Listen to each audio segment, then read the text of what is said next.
प्यारे प्यारे बच्चों, यदि आप 2026 में बिहार बोर्ड इंटर का एग्जाम देंगे और आपका भी मेरे प्यारे प्यारे बच्चा पार्टी 9 फरवरी को क्या है जी, आपका भी 9 फरवरी को मेरे प्यारे बच्चों इतिहास का पेपर है, हिस्ट्री का पेपर है। तो बाबू आज का क्लास आप सबके लिए बहुत ही ज्यादा वीवीआई होने वाला है, क्योंकि मेरे प्यारे प्यारे बच्चा पार्टी जो आपका 9 फरवरी को जो आपका मेरे प्यारे प्यारे बच्चा पार्टी आपका इतिहास का पेपर होगा ना जी, तो इतिहास के पेपर में मेरे प्यारे प्यारे बच्चा पार्टी 100% लड़ने वाला टोटल आपका 12 क्वेश्चन को लेकर के आ गए हैं, जो आपके एग्जाम में पूरा का पूरा टकराएगा। तो मेरे प्यारे प्यारे बच्चा पार्टी आप यहाँ पे देख सकते हैं कि इंटरमीडिएट परीक्षा जो आपका 2026 होता है 2026, और यहाँ पे एनुअल, और एनुअल का मतलब हम लोग जानते हैं कि वार्षिक होता है। तो यहाँ पे देख सकते हैं कि आईए है मतलब इंटरमीडिएट ऑफ आर्ट्स है। मेरे प्यारे प्यारे बच्चों आप चाहते हैं कि पूरा का पूरा ऑब्जेक्टिव और सब्जेक्टिव का सोल्यूशन करना, इस वीडियो को अंत तक देखिएगा, आपको एक भी नंबर नहीं छूटेगा। और आपको ऑब्जेक्टिव के बारे में बात करते हैं ना जी, तो कम से कम आपको 50 में से 50 लाने से कोई नहीं रोकेगा मेरे प्यारे प्यारे बच्चों। तो यहाँ पे सबसे पहले ज्यादा जरूरी चीज क्या होता है मेरे प्यारे प्यारे बच्चा पार्टी, आप लोग देख सकते हैं कि मेरे पास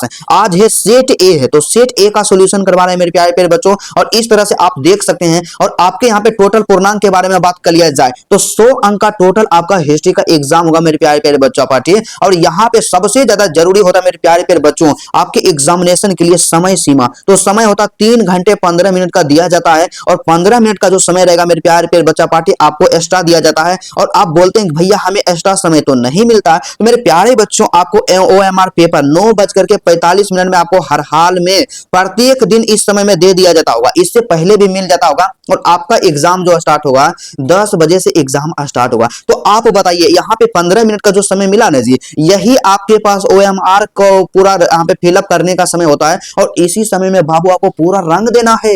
आपको ऐसा मिस्टेक नहीं करना है, ठीक है। तो यहाँ पे एक चीज और यहाँ पे होता है कि परीक्षार्थियों के लिए जो निर्देश होता है, इंट्रोडक्शन फॉर द कैंडिडेट्स होता है, इन तमाम निर्देश को यहाँ पे पढ़िएगा। और आप सब मेरे प्यारे प्यारे बच्चों आप सबका एग्जाम हो रहा होगा, कई पेपर का एग्जाम दे दिए हैं, तो आप लोग पूरा यहाँ पे क्या होता है कि प्रश्न पुस्तिका क्रमांक जो कि 10 नंबर का होता है आप लोग वहां पे लिखिएगा। और सबसे बड़ा यहाँ पे जरूरी आप लोग बताना चाहेंगे, इतिहास के पेपर में आप गलती नहीं कीजिएगा कि परीक्षार्थी यथासंभव अपने शब्दों में ही उत्तर दे। तो आप अपने शब्दों में जितना उत्तर दीजिएगा उतना ही बेहतर रहेगा, क्योंकि यहाँ पे क्या है कि खुद यहाँ पे बोर्ड बोल रहा है कि आप अपने शब्दों में उत्तर दीजिए। तो आप अपने शब्दों में जितना लिखिएगा उतना ज्यादा आपको नंबर मिलेगा मेरे प्यारे प्यारे बच्चों।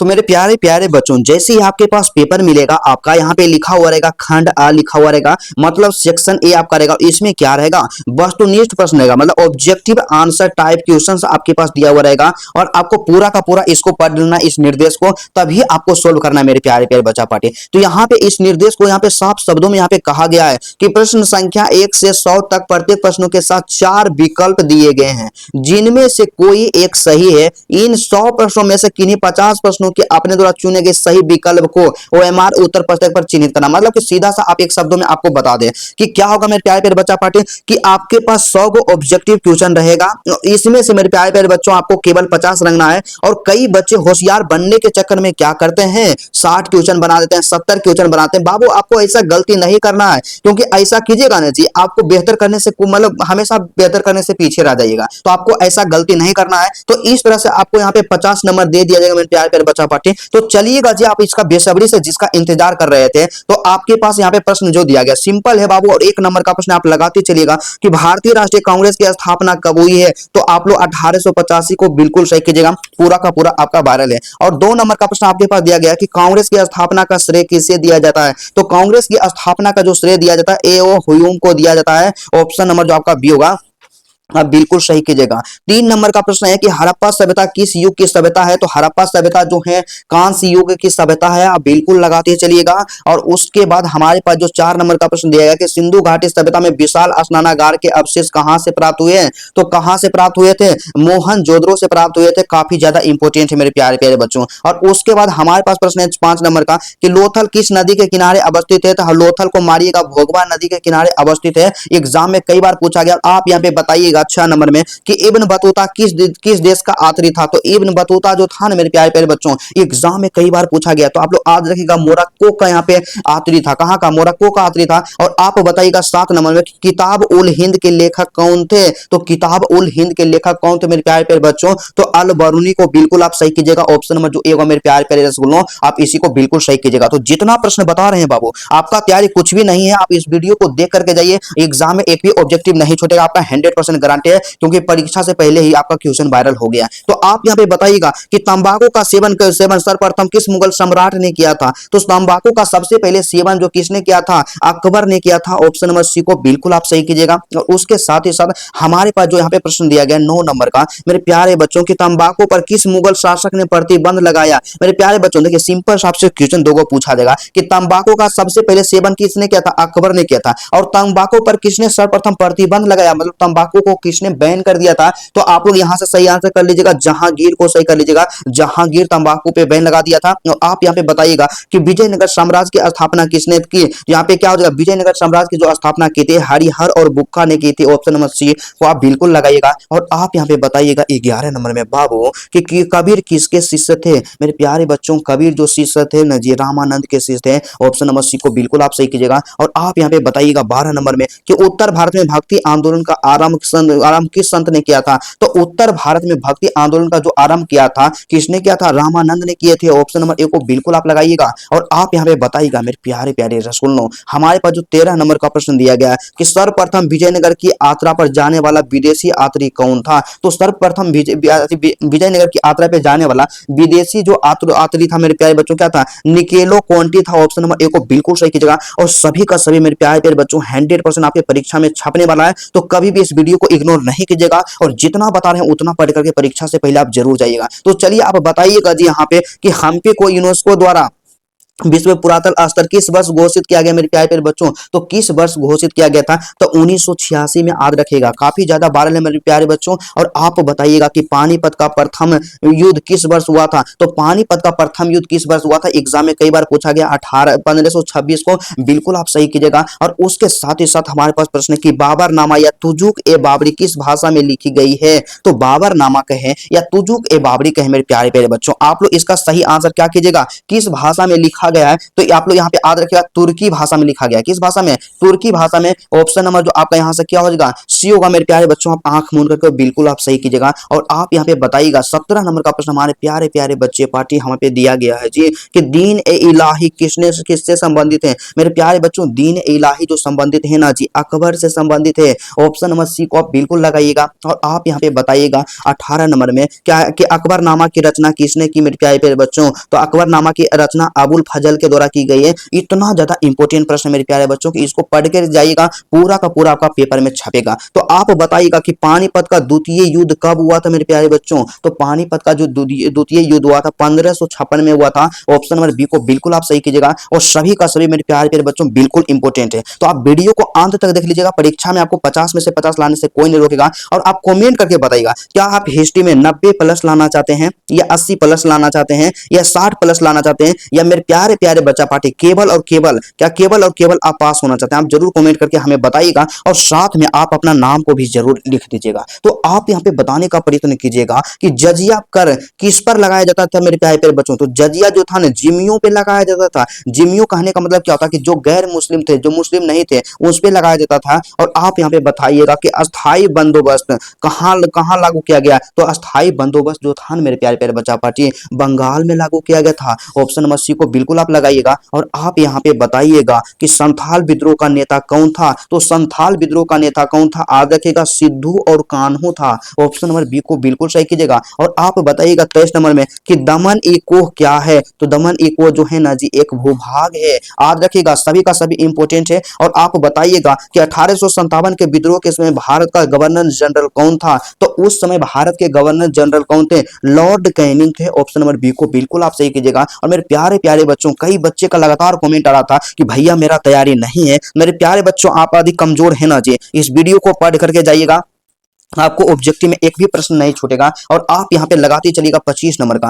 मेरे प्यारे प्यारे बच्चों एग्जाम में बाबू कई बार पूछा गया। तो यहाँ पे आप बताइएगा सिंपल है कि रानी लक्ष्मीबाई का जन्म कहाँ हुआ था? तो झांसी की रानी लक्ष्मीबाई का जन्म झांसी में हुआ था, इसीलिए उनको झांसी की रानी लक्ष्मीबाई कहते हैं। और उसके साथ ही साथ मेरे प्यारे प्यारे विनोद आप बताइएगा ना जी कि 1857 के विद्रोह में बिहार के नेता कौन थे? तो बिहार के जो नेता थे कौन थे मेरे प्यारे प्यारे बच्चा पार्टी? हर एक बच्चा तो यहाँ पे जानबे नहीं करता है जी, वीर कुंवर सिंह को बिल्कुल आप सही कीजिएगा। और काफी ज्यादा खतरनाक है। और मेरे प्यारे प्यारे बच्चों यहाँ पे आप बताइएगा 27 नंबर में कि व्यापगत का सिद्धांत का संबंध किससे है। तो व्यापगत का सिद्धांत का जो संबंध है ना जी, डलहौजी से है। ऑप्शन नंबर बी को बिल्कुल सही कीजिएगा। और मेरे प्यारे प्यारे बच्चों कहते हैं ना जी कि जब आंखों में अरमान लिया, मंजिल को अपना मान लिया, है मुश्किल क्या आसान किया, जब ठान लिया तो ठान लिया। तो चलिएगा आप लगाइएगा मेरे प्यारे प्यारे रसगुल्लों कि भारत में रेलवे की शुरुआत कब हुई है। तो भारत में रेलवे की जो शुरुआत की गई थी मेरे प्यारे प्यारे बच्चा पार्टी 1853 में। काफी ज्यादा इंपॉर्टेंट है और इसीलिए तो आपको वीवीआई करवा रहे हैं। तो आप यहाँ पे बताइएगा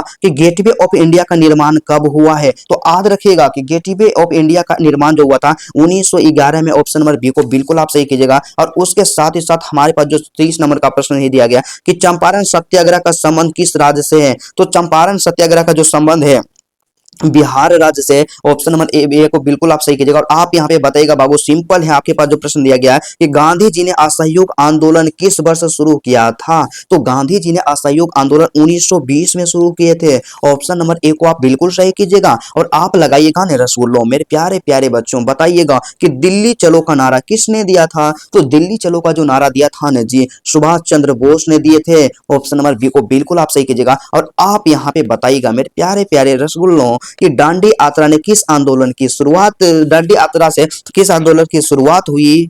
तो आप लोग यहाँ पे सही कर दीजिएगा, सविनय अवज्ञा आंदोलन की शुरुआत हुई। ऑप्शन नंबर बी को बिल्कुल आप सही कीजिएगा। और आप यहाँ पे बताइएगा 34 नंबर का मेरे प्यारे प्यारे बच्चा पार्टी कि पूना समझौता किस वर्ष हुआ था। एग्जाम में बाबू कई बार पूछा गया है और सभी का सभी आपका इंपोर्टेंट क्वेश्चन है, तो कभी क्वेश्चन किसी भी क्वेश्चन को इग्नोर नहीं कीजिएगा। तो पूना समझौता जो हुआ था किस वर्ष हुआ था जी, तो 1932 में हुआ था। ऑप्शन नंबर ए को आप लॉक करते चलिएगा। और मेरे प्यारे प्यारे रसूल आप प्यारा प्यारा कमेंट कीजिएगा कि आपका नाम क्या है, आप किस जिला से इस वीडियो को देख रहे हैं, क्या है किस जिला से इस वीडियो को देख रहे हैं, आप जरूर लिखिएगा। और सभी बच्चे के कमेंट को लाइक करेंगे। और आप बताइएगा कि द्वितीय विश्व युद्ध किस वर्ष प्रारंभ हुआ था। मेरे प्यारे बच्चों 1939 में द्वितीय विश्व युद्ध प्रारंभ हुआ था।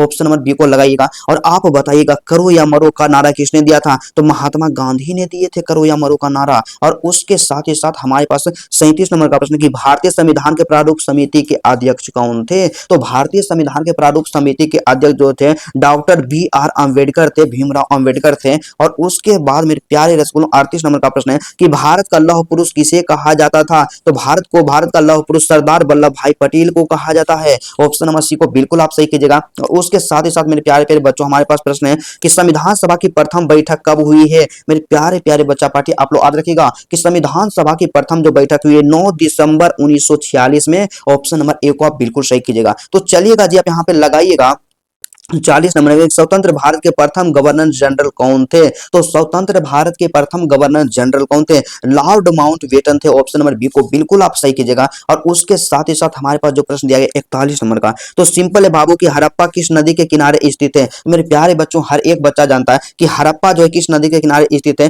तो आप लोग इसका आंसर कमेंट करके बताइएगा। कितने बच्चे इसका आंसर दे पाते हैं, हम सभी बच्चे के कमेंट को लाइक करेंगे और अंत में इस क्वेश्चन का आंसर को हम कमेंट करके बता देंगे। तो चलिएगा मेरे प्यारे बच्चों आपके लिए होमवर्क रहा। और आप बताइएगा कि राखाल दास बनर्जी को मोहनजोदड़ो के अवशेष किस वर्ष मिले हैं। तो राखाल दास बनर्जी को मोहनजोदड़ो का जो अवशेष मिला था किस वर्ष मिला था मेरे प्यारे बच्चों, 1922 में मिला था। तो चलिए हम लोग एक बार क्या करते हैं, ऑप्शन को अच्छा तरह से देख लेते हैं कि हमारा ऑप्शन कौन सा सही होगा मेरे प्यारे प्यारे बच्चों, क्योंकि सभी का सभी बाबू आपका खतरनाक प्रश्न है और एग्जाम में इस तरह के प्रश्न कई बार पूछ लिए जाते हैं। तो कभी भी एक भी प्रश्न को इग्नोर आपको नहीं करना है। तो हम लोग यहाँ पे सही क्या कर लेंगे, ऑप्शन नंबर जो आपका सी होगा आप इसी को बिल्कुल सही कीजिएगा 1922 ईस्वी में। ठीक है, तो चलिएगा आप बताइएगा नन्हे मुन्ने भाइयों आपके पास जो प्रश्न दिया गया कि सिंधु घाटी सभ्यता में हल का प्रमाण कहां से मिला है मेरे प्यारे प्यारे बच्चा पार्टी। तो हल का जो प्रमाण मिला है कहां से मिला है, कालीबंगा से मिला है। ऑप्शन नंबर डी को बिल्कुल आप सही कीजिएगा। और जितना प्रश्न बता रहे हैं बाबू उतना पढ़ करके जाइएगा क्योंकि पूरा का पूरा आपका वायरल है। तो आपको बताइएगा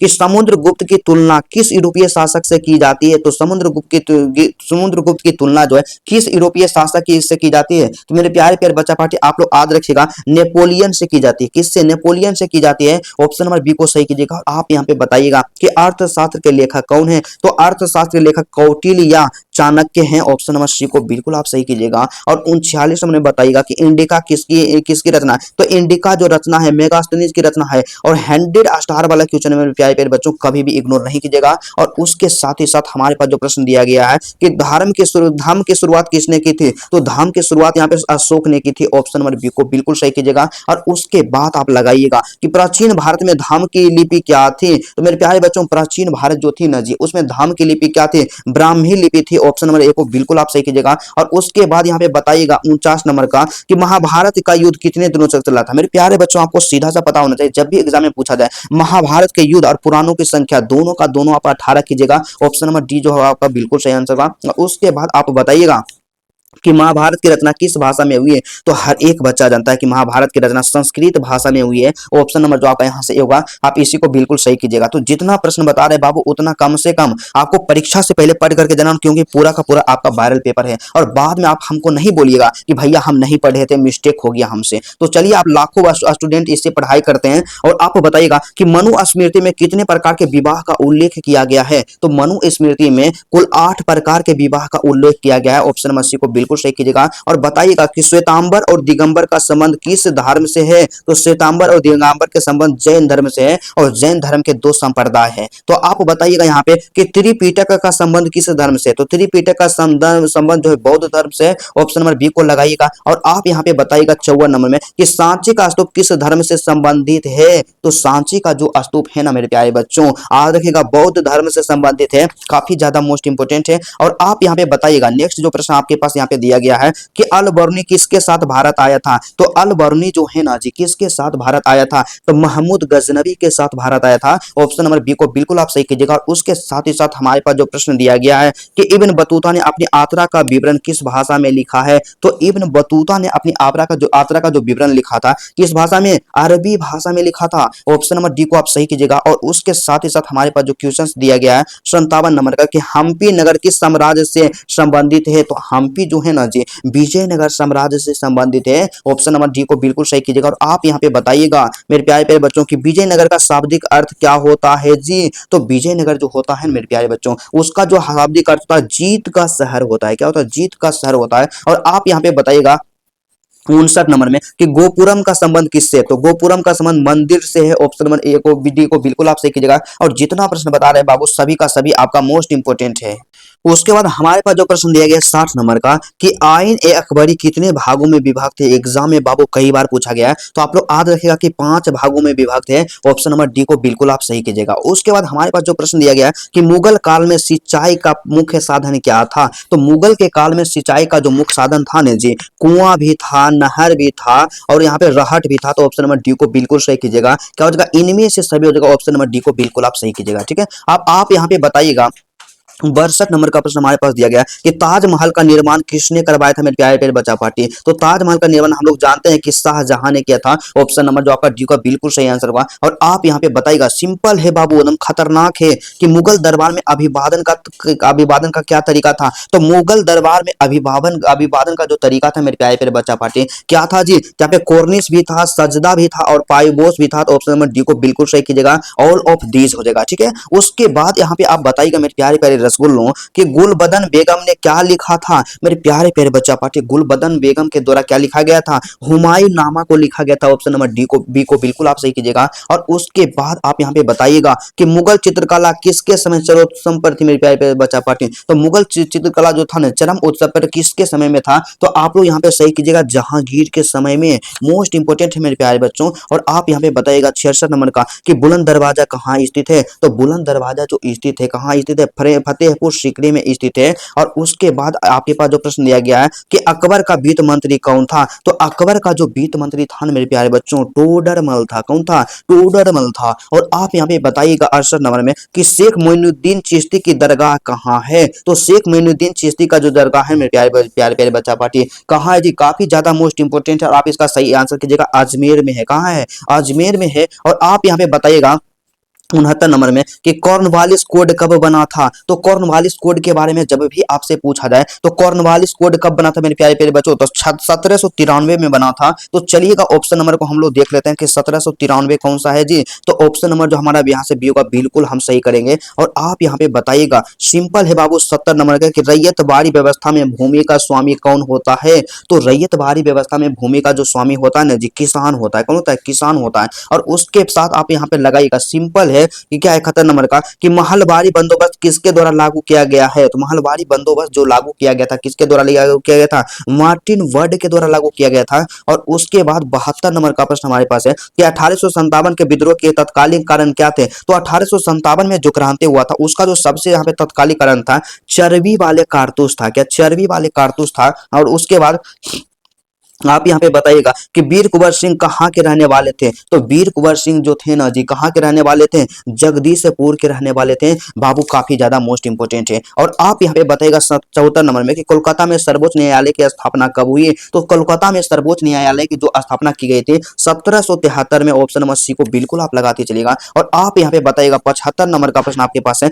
कि सर्वे ऑफ इंडिया का गठन कब किया गया। तो सर्वे ऑफ इंडिया का जो गठन किया गया था 1767 में किया गया था। और उसके साथ ही साथ 76 नंबर प्रश्न को आप कभी भी इग्नोर नहीं कीजिएगा कि वास्को डिगामा भारत कब पहुंचा था मेरे प्यारे प्यारे बच्चा पार्टी। तो वास्को डिगामा भारत कब पहुंचा? तो 1498 में वास्को डिगामा भारत पहुंचा था। और उसके बाद यहाँ पे बताएगा, सिंपल है 77 नंबर में कि साबरमती आश्रम की स्थापना गांधी जी ने कब की। तो साबरमती आश्रम की स्थापना गांधी जी ने 1915 ईस्वी में किए थे। ऑप्शन नंबर बी को बिल्कुल आप सही कीजिएगा। और बताइएगा 78 नंबर में कि गांधी जी ने हिंद स्वराज पुस्तक किस वर्ष लिखी। तो गांधी जी ने हिंद स्वराज जो पुस्तक लिखी थी 1909 ईस्वी में लिखी थी। तो चलिएगा हम ऑप्शन को देख लेते हैं कि हमारा कौन सा ऑप्शन सही होगा। मेरे प्यारे प्यारे बच्चों ना, बिल्कुल इंपॉर्टेंट क्वेश्चंस का सॉल्यूशन करवा रहे हैं, तो कभी भी एक भी क्वेश्चन को आप इग्नोर नहीं कीजिएगा बाबू। आपका परीक्षा में पूरा में से पूरा नंबर आज जरूर आ जाएगा। तो आप लोग यहाँ पे सही आंसर क्या कर लीजिएगा, ऑप्शन नंबर बी को बिल्कुल आप सही कर लीजिएगा। और आप यहाँ पे बताने का प्रयत्न कीजिएगा 79 नंबर का, सिंपल मेरे प्यारे बच्चों कि जलियांवाला बाग हत्याकांड कब हुआ। तो जलियांवाला बाग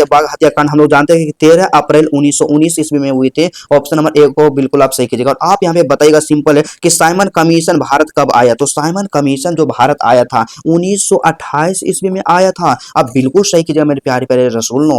और आप यहाँ पे बताइएगा कि चौरी चौरा कांड कब हुआ। तो आप लोग याद रखिएगा 1922 में हुआ था। कब हुआ था? 1922 में हुआ था। और उसके बाद हमारे पास यहाँ पे दिया गया 82 नंबर में कि स्वराज दल की स्थापना कब हुई। तो स्वराज दल की जो स्थापना हुई थी 1923 ईस्वी में हुई थी। काफी ज्यादा वायरल प्रश्न है। और आप लगाते चलिएगा जी कि शहीद ए आजम किसे कहा जाता है। तो शहीद ए आजम सरदार भगत सिंह को कहा जाता है। ऑप्शन नंबर बी को बिल्कुल आप सही कीजिएगा। और उसके बाद हमारे पास जो प्रश्न दिया गया 84 नंबर का कि मुस्लिम लीग की स्थापना किस वर्ष हुई थी। सभी का सभी मेरे प्यारे प्यारे बच्चों 100% इंपोर्टेंट प्रश्न आपके परीक्षा के दृष्टिकोण से। तो मुस्लिम लीग की स्थापना किस वर्ष हुई थी। तो इसका जो सही आंसर कीजिएगा 1906 ईस्वी में हुई थी। ऑप्शन नंबर सी को बिल्कुल आप सही कीजिएगा। मेरे प्यारे प्यारे बच्चों आप यहाँ पे बताइएगा जी कि कैबिनेट मिशन भारत कब आया। तो कैबिनेट मिशन जो भारत आया था ना मेरे प्यारे बच्चों 1946 में आया था। और उसके साथ ही साथ 86 नंबर में आप बताइएगा यहाँ पे कि संविधान सभा के अस्थायी अध्यक्ष कौन थे। तो संविधान सभा के अस्थायी अध्यक्ष के बारे में बात करते हैं तो डॉक्टर राजेंद्र प्रसाद थे। ऑप्शन नंबर बी को बिल्कुल आप सही कीजिएगा। तो जितना प्रश्न बता रहे हैं बाबू कम से कम उतना आपको पढ़ करके जाना है। परीक्षा में सभी का सभी टकराएगा। और आप यहाँ पे लगाते चलिए और बताइएगा, सिंपल है मेरे प्यारे प्यारे बच्चा पार्टी 87 नंबर का। तो आपके एग्जाम के दृष्टिकोण से मोस्ट इंपोर्टेंट है मेरे प्यारे प्यारे बच्चों। और आप यहाँ पे बताने का प्रयत्न कीजिएगा कि भारत का संविधान कब लागू हुआ। तो भारत का संविधान हम लोग जानते हैं मेरे प्यारे प्यारे बच्चा पार्टी 26 जनवरी 1950 ईस्वी को लागू हुआ था। ऑप्शन नंबर जो आपका सी होगा आप इसी को बिल्कुल सही कीजिएगा। और उसके बाद हमारे पास प्रश्न है कि भारतीय राष्ट्रीय कांग्रेस की स्थापना, भारतीय राष्ट्रीय कांग्रेस की प्रथम महिला अध्यक्ष कौन थी। तो भारतीय राष्ट्रीय कांग्रेस की प्रथम महिला अध्यक्ष कौन थी? एनी बेसेंट को बिल्कुल सही कीजिएगा। और उसके साथ ही साथ मेरे प्यारे प्यारे रसगुल्लो हमारे पास जो प्रश्न दिया गया कि मोहनजोदड़ो का शाब्दिक अर्थ क्या होता है। तो मोहनजोदड़ो जो होता है ना जी उसका शाब्दिक अर्थ होता है मृतकों का टीला होता है। क्या होता है? मृतकों का टीला होता है। और उसके बाद यहाँ पे 90 नंबर का प्रश्न है कि मौर्य वंश का संस्थापक कौन था। तो मौर्य वंश का संस्थापक हम लोग जानते हैं कि चंद्रगुप्त मौर्य थे। कौन थे? चंद्रगुप्त मौर्य थे। और मेरे प्यारे प्यारे बच्चा पार्टी 91 नंबर का जो प्रश्न है कि फाहियान किसके शासनकाल में भारत आया था। तो फाहियान जो था ना जी चंद्रगुप्त द्वितीय के शासनकाल में भारत आया था। ऑप्शन नंबर बी को सही कीजिएगा। और और उसके बाद आप लगाते चलिएगा कि पर्याय प्रशस्ति की रचना रचना की, मतलब पर्याय प्रशस्ति की रचना किसने की थी। तो यहाँ पे ये याद रखिएगा कि पर्याय प्रशस्ति जो है ना मेरे प्यारे प्यारे बच्चा पार्टी, उसकी रचना हरिसेन ने की थी। ऑप्शन नंबर सी को बिल्कुल आप सही कीजिएगा। और आप यहाँ पे बताइएगा, सिंपल है बाबू, आपके परीक्षा के दृष्टिकोण से MVVI होने वाला है 93 नंबर का, कि गौतम बुद्ध का जन्म कहाँ हुआ था। तो गौतम बुद्ध का जन्म हम लोग जानते हैं कि लुम्बिनी में हुआ था। कहाँ हुआ था? लुम्बिनी में हुआ था। ऑप्शन नंबर बी को बिल्कुल आप सही कीजिएगा। और उसके साथ ही साथ हमारे पास जो 94 नंबर का प्रश्न दिया गया कि अंग्युत्तर निकाय किस धर्म का ग्रंथ है। तो अंग्युत्तर निकाय जो है ना मेरे प्यारे प्यारे बच्चों, बौद्ध धर्म का ग्रंथ है। और उसके साथ ही साथ आपके पास 95 नंबर का जो प्रश्न दिया गया है कि जैन धर्म के 24वें तीर्थंकर कौन थे। तो जैन धर्म के 24वें तीर्थंकर जो थे ना जी, महावीर स्वामी थे। कौन थे? महावीर स्वामी थे। ऑप्शन नंबर जो आपका यहाँ से भी होगा मेरे प्यारे बच्चों, इसी होगा, बिल्कुल आप सही कीजिएगा। और उसके साथ ही साथ मेरे प्यारे प्यारे बच्चा पार्टी आप लगाते चलिएगा 96 नंबर का क्वेश्चन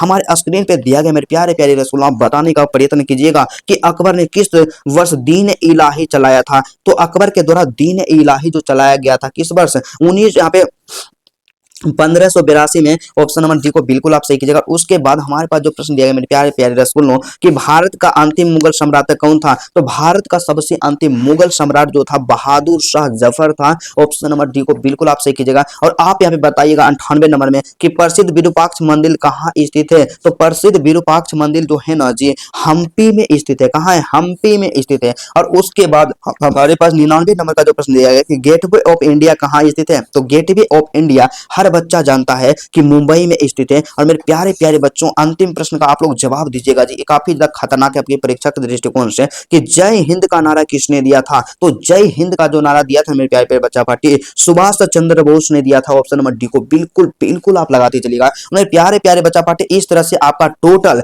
आज के क्लास में 100 VBA ऑब्जेक्टिव का सोल्यूशन करवाए हैं। और आपका जो था मेरे प्यारे बच्चों सेट ए था। तो मेरे प्यारे प्यारे बच्चा पार्टी, इसी तरह के हम 4 सेट करवाएंगे, जिनमें से सेट ए का सोल्यूशन करवा दिए। आप आपके पास सेट बी होगा, सेट सी होगा और सेट डी होगा। मेरे प्यारे बच्चों, चारों सेट का सोल्यूशन यदि आप कर लेते हैं, मैं 110% गारंटी के साथ बोलता हूं कि आपको 50 में से 50 नंबर लाने से कोई नहीं रोकेगा। तो चलिए आज की क्लास को यहीं पे रहने देते हैं, फिर आपसे मिलते हैं नेक्स्ट वीडियो में और नेक्स्ट टॉपिक के साथ। तब तक के लिए जय हिंद।